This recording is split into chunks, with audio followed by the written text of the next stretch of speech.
Hi everyone, I'm Ellen Canner, edgy veggie and author of the award-winning book Feeding the Hungry Ghost, Life, Faith, and What to Eat for Dinner. It has been a crazy few weeks. I am glad we are protesting peacefully, but today, just for a few minutes, I wanted to bring you in my kitchen. We are going to make farinata, a recipe that's in my cookbook, Feeding the Hungry Ghost. It's super simple. It's pretty much equal parts chickpea flour, which is this gorgeous golden flour, which is made from chickpeas. What do you think? And water. And I like to mix it up so it's nice and creamy like this. Add a little salt and pepper, and my secret ingredient, thyme, not the herb, the actual thing. Give it 15 minutes, give it an hour if you can, so everything comes together. I've been making this for years, but suddenly it's gotten better. And it's because of my equipment. It's not a high-tech thing. In fact, it's old school and it is awesome. Cast iron. Now, for many families, cast iron is a beloved heirloom passed on for generation to generation, and it just gets better and better as it ages. I wish we all did.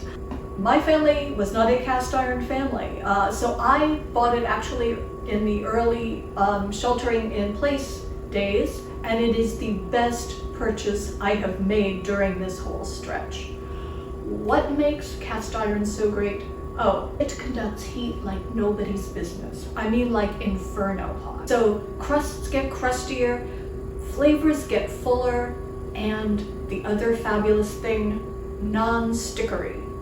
Cast iron just cleans up like a dream. The first time I tried to make do-it-yourself tortillas on my stainless steel, the tortillas are great, better than anything you can get in the store, but the cleanup, chiseling the bits off the burnt pan took the better part of the day. I made them in cast iron. It's beautiful. Cleanup was a breeze. That alone is reason to love it. The farinata bakes at 425. So what I'm going to do is pour a little oil in this guy. This is a 9-inch guy. And I'm going to heat it up in the oven. So it's been a couple minutes and the oil and the pan have gotten super hot. So I'm going to take the pan out. You will notice that the handle itself is also cast iron. It is also very hot. You may forget this, but you will probably only do it once. Now I'm going to pour in the batter. Beautiful and creamery. And I'm going to put it back in and let it cook for about 15 minutes. A seasoned pot or pan will not rust.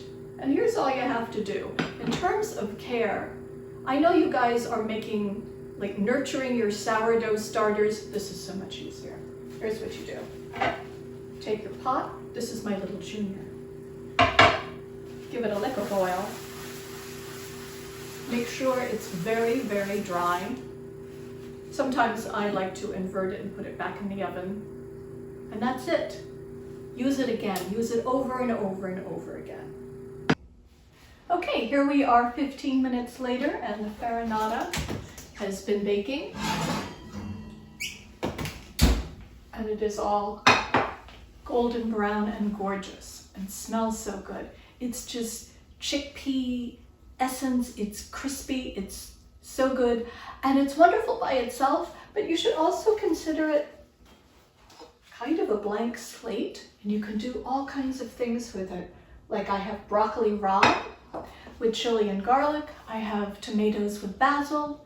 Be creative. Use what you have too. You will see it is beautifully free of the pan and ready to eat. So I'm just going to cut into it. I use a silicone tool to free it because you don't want to scratch the cast iron. You don't even really want to think abrasive thoughts. And now I have my beautiful farinata. Just threw a couple tomatoes on. Are we ready? Crispy chickpea, yummy, yummy, yummy. Love it.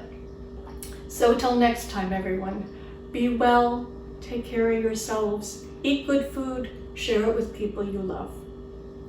I'm Ellen Canner. See you next time. Bye-bye.